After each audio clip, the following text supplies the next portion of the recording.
When you have a kennel full of hungry, barking dogs, what do you want to do to make them happy? And here's one hot take question. Is Jayden better than Caleb? I'll tell you on this episode of Locked On USC.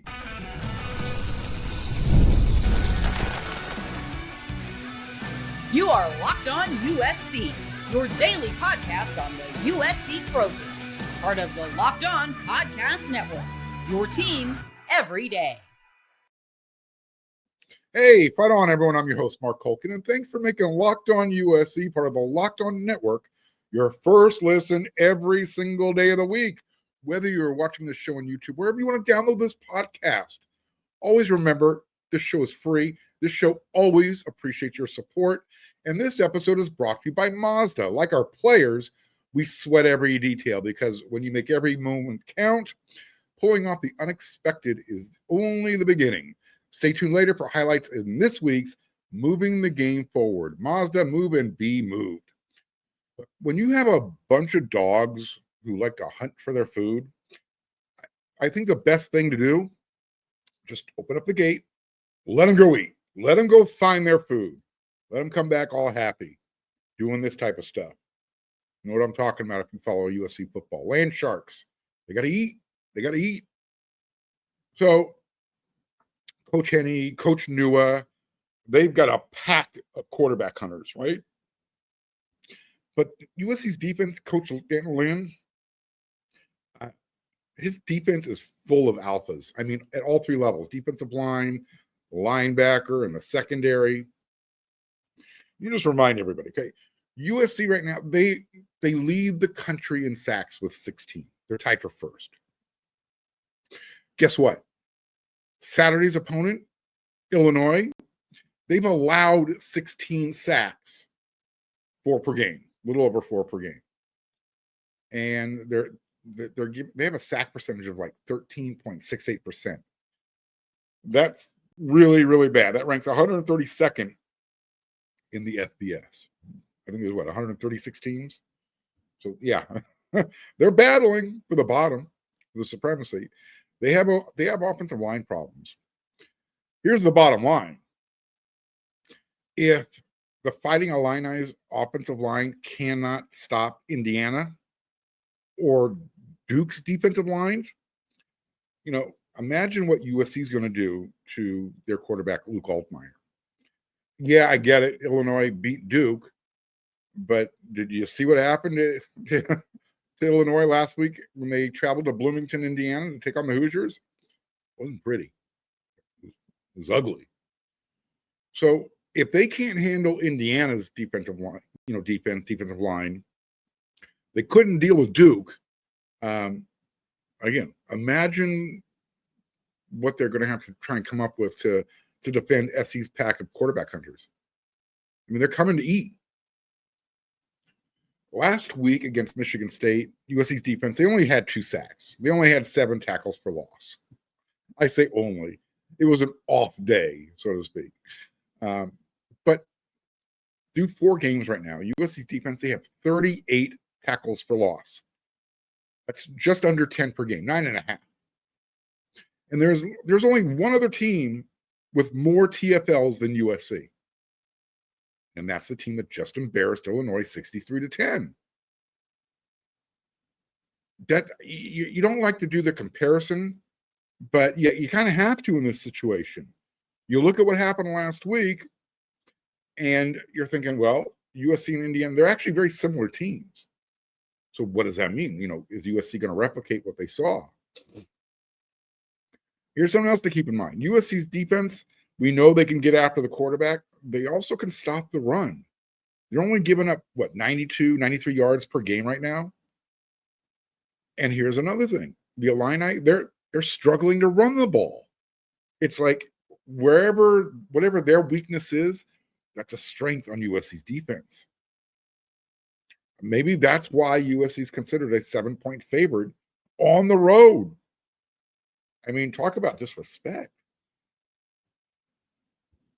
This is an opportunity for USC to show the country in a nationally televised game that they actually belong. Not just in the big conference, at the top of the big conference, as well as in the national, conversation. Is USC a playoff team? So yeah, this is a chance for them to show they belong. And it's an early game. It's not some Big Ten conference after dark type of stuff. It's an early start, real early. 11 a.m. in Champaign, Illinois, 9 a.m. in LA. This game, as far as USC's defense is concerned, it needs to be an all-you-can-eat buffet, right? If you're on USC's defensive line, if you're one of those dogs, you need to go eat as much as you can. You need to push yourself away from the table at the end of the game so you can unbuckle, unsnap a button. Go into total relax mode because you ate, you fed. I know everyone likes to point their fingers at USC's pass defense.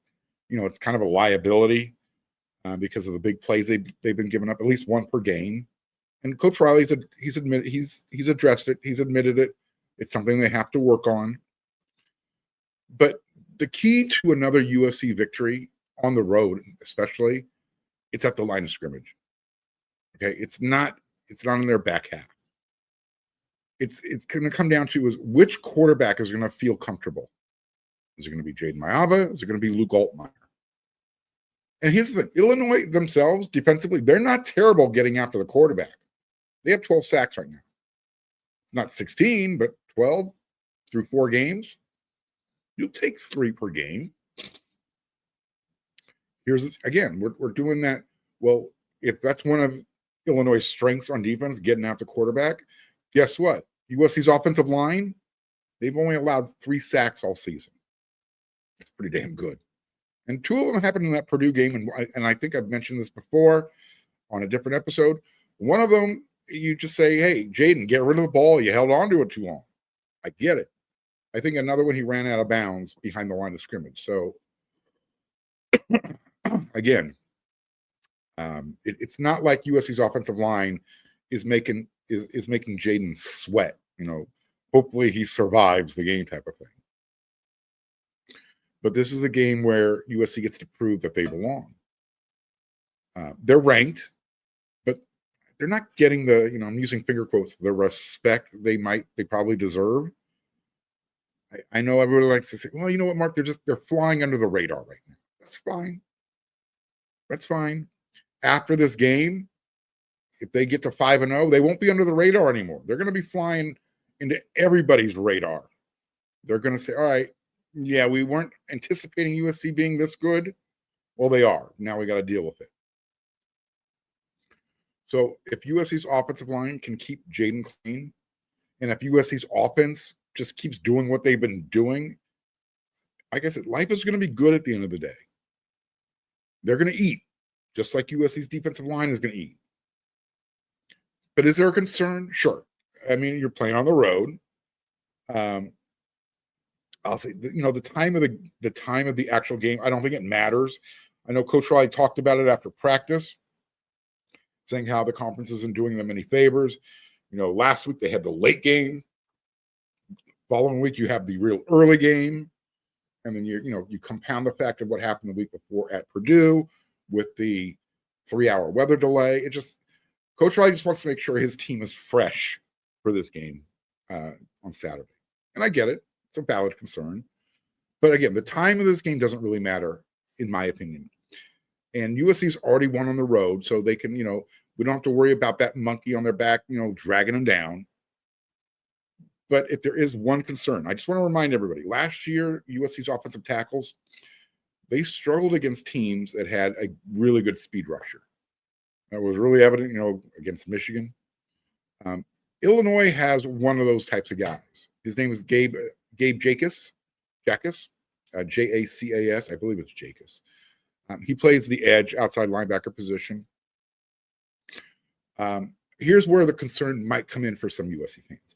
Last week, USC's offensive line, they had to kind of reshuffle the deck chairs. That's happened when Elijah Page went down in the second quarter. But here's what's crazy. Hardly anybody noticed. I mean, that's how well that offensive line played without Elijah Page playing left tackle. That's not a knock. That's just saying USC's room is really good right now. Give some credit to Zach Hansen for getting these guys ready to play. So Justin Tawanu, he moved over from right tackle to left tackle to take over for Page. Micah Banuelos, who started for Alani Noah at right guard 2 games ago, took over at left guard. Killian O'Connor, Alani Noah, they stayed the course at center and right guard respectively. And Tobias Raymond just slid out from the left guard position to right tackle. So right now, few days before the game, Elijah Page is still questionable. Coach Riley said he will address it closer to game day, which means you're going to have to wait for the injury report to come out because there is no more media and Lincoln Riley contact until then. There's no Zoom call this week unless we get a late email saying, hey, you're going to do it now. But as of right now, Lincoln Riley has spoken his piece, so to speak. So between USC's defensive dogs eating and USC's offensive line, those dogs chewing up, spitting out the Illinois defenders, this really could be an all-you-can-eat buffet in Champaign. Last year, Illinois, they won a bunch of close games. I guess the question is, are they ready for a USC team that no one really respects right now? Or maybe, I guess, let's just say they're skeptical. They're still, everyone is still in there, you got to prove it to us mode. I get it. I'm okay with that. This is that game. So how good is Illinois, right? We know if you watched it, I watched Duke shove Illinois all over the field in Durham, North Carolina. But here's the thing. The Blue Devils, they also turned the ball over 5 times in that game, in the red zone. But you can't do that. You're not going to win a game, especially when you're an underdog. And USC's been pretty good about ball security so far. No interceptions, just 3 fumbles, one of them last week. That was a wide receiver fumble.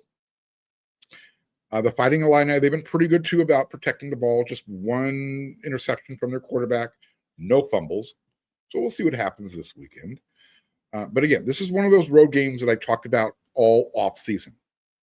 This is a very winnable game. And I was saying that before we saw what happened last week. Remember, this is the formula for USC to get to the playoffs. Win your 7 home games. Win at Purdue. All right, that box is checked. Done. Win at Illinois. Okay. If USC wins all their home games, that's 7 games. You've already got that win on the road at Purdue. You get the win at Illinois. Now you're at 9. See where I'm going with this? There's 9 wins. And I know we're way ahead of ourselves. I'm way ahead of myself. But I'm just trying to show you. Right now, things are lining up the way I was trying to, spell out the season, how it needs to go. So, USC gets this win. They're 5-0. They're going to have everybody's attention. They're going to move up in the polls. And then they're coming home. They're going to get a bye week, and they're going to take on Michigan. So let me ask this question. Take us into the next segment. Is it too early for the Heisman talk? Is it too early? Maybe not.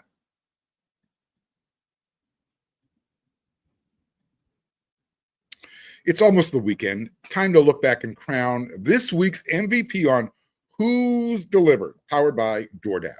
Just like you can win every Saturday with DoorDash streaks, saving more every time you order, these players delivered when it mattered most. I'm going to break it down for you. Here's what you should know. USC's offensive line, I talked about in the first segment. They are the guys who right now who are delivering. One guy goes down, another guy steps in, takes over, gets things delivered. So just like USC's run game delivered, DoorDash delivers your Saturdays. With DoorDash streaks, you save every Saturday you order. You can stack it up all season long.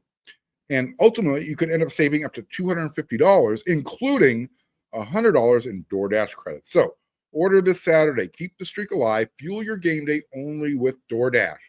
Terms will apply. In this promo period, it's going to run through November 18th.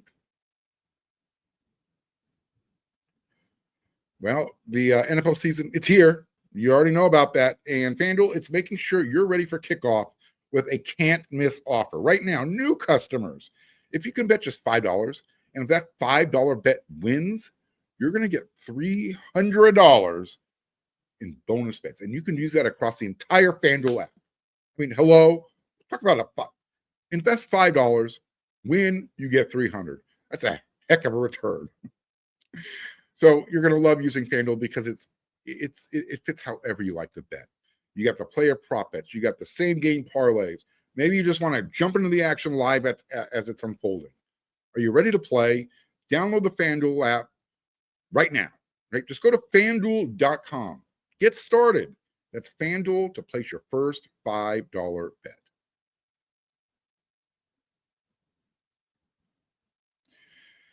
Let me ask this question. It's kind of a rhetorical question. You can come up with your own conclusion. Is Jayden Maiava better than Caleb Williams? I know. You're like, Mark, come on, dude. We know what it looks like. He's a finished product. Well, sort of. He's still learning the NFL game, but he's getting a lot better. Got his first win this year, I should say. Well, here, what if I told you this? When we compare the numbers through their first 4 games, and I'm using Caleb's Heisman season 2022, and we're comparing it to Jayden Maiava 2025. So Caleb Williams' stats through the first 4 games in his Heisman campaign: 1,054 yards, 9 passing touchdowns, 2 rushing touchdowns. And there's this guy named Jayden Maiava. 1,223 yards, 9 passing touchdowns, matches Caleb, 4 rushing touchdowns, 2 more. So, again, how good can Jayden get? How good can he be? I guess we're going to find out Saturday. That's the next step in the process. Again, it's a little too early to talk about the Heisman, but he's putting up Heisman type of numbers when you're comparing it to a Heisman winner. So we'll see.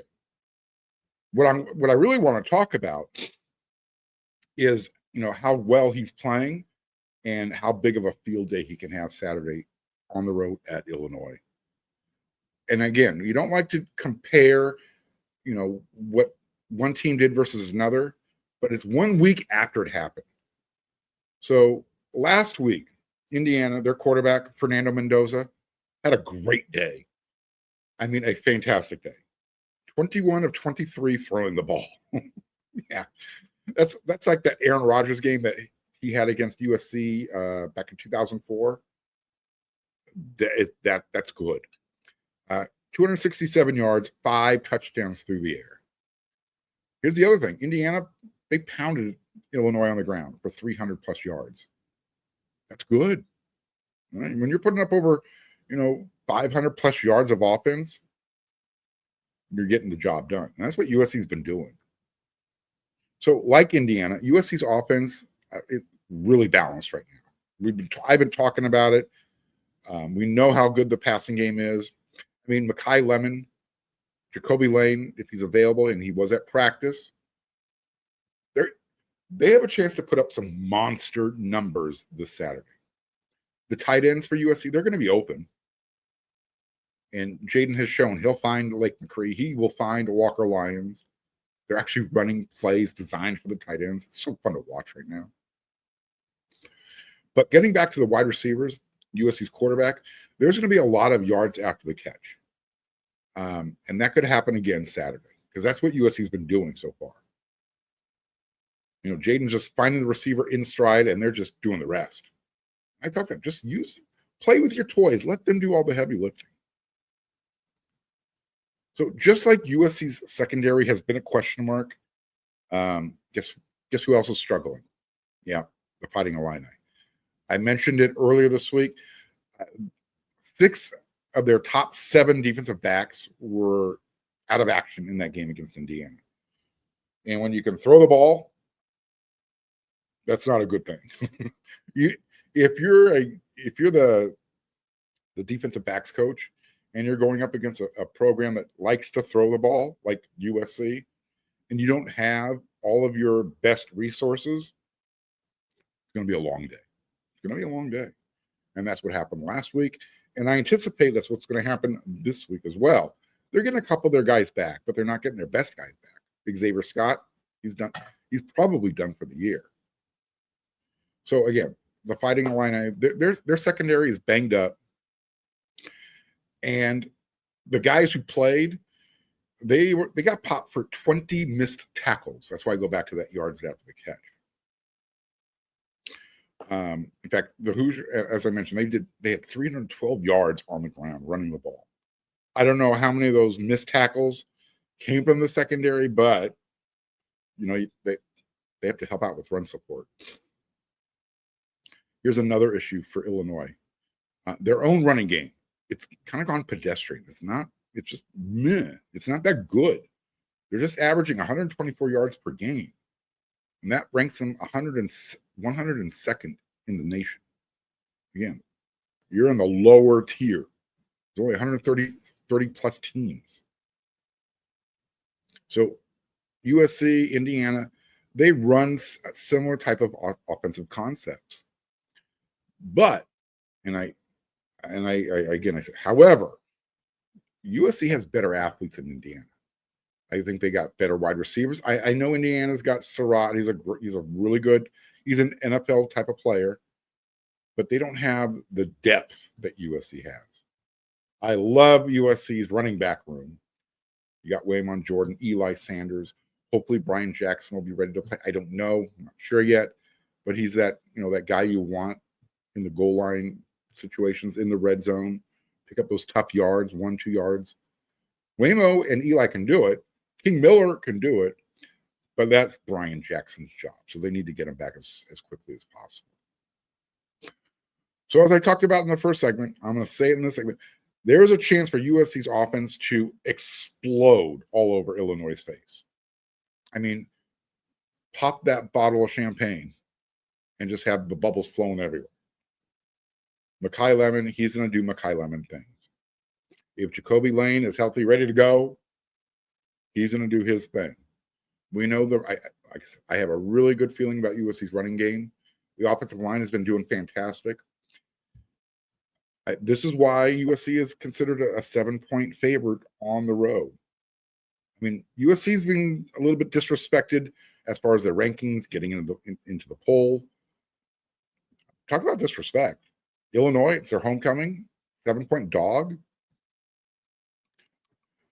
Someone's going to win the game, obviously.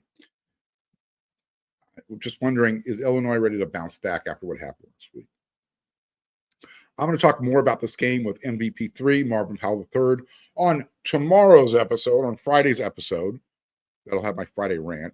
But we still got one more segment to go here on this episode. We don't talk a lot of hoops here, just because you guys get upset. But we will talk some hoops this season. Got a brand new roster, and the schedule's out. We're going to talk about that in the next segment.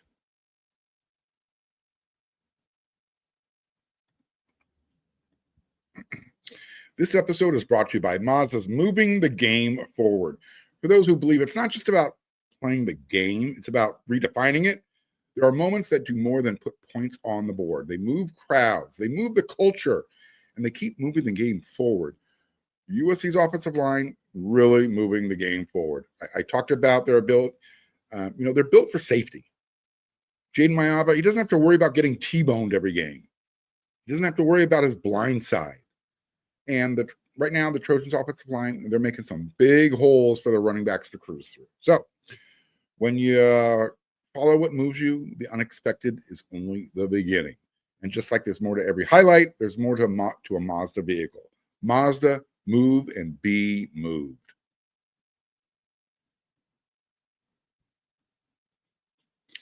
All right, so like I said, we don't talk a lot of hoops here. We will this season. Hopefully, Eric Musselman's second year as USC's head coach can be better than last year. Time to get back to the big dance, right? They were close last year, but again, you bring in so many new faces. You join a new conference. There's that learning curve. Eric Musselman he understands what it's going to take to to travel in the conference. He's got his roster, another rebuilt roster. We'll see what he's able to do. But this is a schedule that he's looking, he and the team's looking to play this year. I'm still learning the names on the roster. It's going to take me a while. Once I get that down, we'll talk about it here on Locked On USC. But let's talk about their schedule. First, USC is going to play 2 exhibition games at LMU, and they're actually going to go play at Grand Canyon University. Fortunately for me, USC has a bye week the week they play the Antelopes, and that game's in Phoenix. So I'm going to go check it out. This is kind of like a bucket list thing for me. If you've never seen the Lopes, they're called the Antelopes. If you've never seen the Lopes pregame routine, trust me, you are missing out. It is freaking amazing. I mean, it is energy times 1,000. I would kill to see Galen Center lit up like that. When you're done with this episode, go check it out on YouTube, okay? Just do Grand Canyon University pregame, and you'll understand. It's hype. It is freaking hype. And one day, I want to see this at USC basketball. One time, just once. All right, but here's the schedule. So the real games start November 3rd. USC is going to host Cal Poly San Luis Obispo. That's November 3rd. Then November 9th, a week later, they will host Manhattan University. November 14th, they're going to go play at the Intuit Dome, home of the Clippers Hall of Fame Series, Los Angeles. They're taking on Illinois State, the Redbirds. November 20th, it's going to be the Trojans versus the Trojans. USC's hosting Troy. And then it's going to be Thanksgiving in Maui. Yeah, the Maui Invitational. Southwest is the sponsor. Chaminade University is the host. Some of you might remember way back in the day, Chaminade actually won that tournament. They beat Virginia. It's a pretty special thing. That was a team that I think, did that have Ralph Sampson on it? I don't remember. But the fact that they knocked off Virginia, that was the big thing. The rest of the field for the Maui Invitational, so you got USC, the host Chaminade, Arizona State, North Carolina State, Seton Hall, Texas, Wazoo. That's a nice field. After that, December 2nd and December 6th, respectively, conference play starts. So USC will play at Oregon, come home, host Washington. And then also December 3rd, you have a couple more out-of-conference games. So you've got Wazoo again. You'll have University of Texas, San Antonio, and Brown University. So I shouldn't say December 3rd. You'll have 3 more out-of-conference games in December. As I mentioned, Washington State, University of Texas, San Antonio, and Brown University. All those games at Galen Center. And then check out these next 3 games. You're back into conference play. All 3 of these games are on the road. It's the MMM game. Last year, USC didn't do too well when they played teams on the road that started with an M. This time, at Michigan State, and then at Minnesota. So it's January 2nd, January 5th, January 9th. I'm going to see if I can make myself available for that game at Minnesota. That is a bucket list game for me. They play in the barn. It's one of those old school arenas, Williams Arena, where the floor is raised. Yeah, I want to go check out that environment.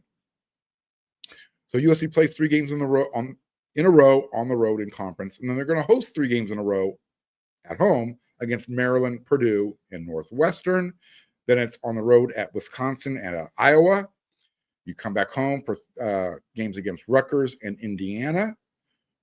Back on the road at Penn State and Ohio State. After that, what do we have left here? Here we go. USC will host Illinois and Oregon at Galen. And then they will wrap up the season with at UCLA, host Nebraska, at Washington, and then at home, last game of the year, against the Dirty Bruins. So there you go. That's USC's basketball schedule.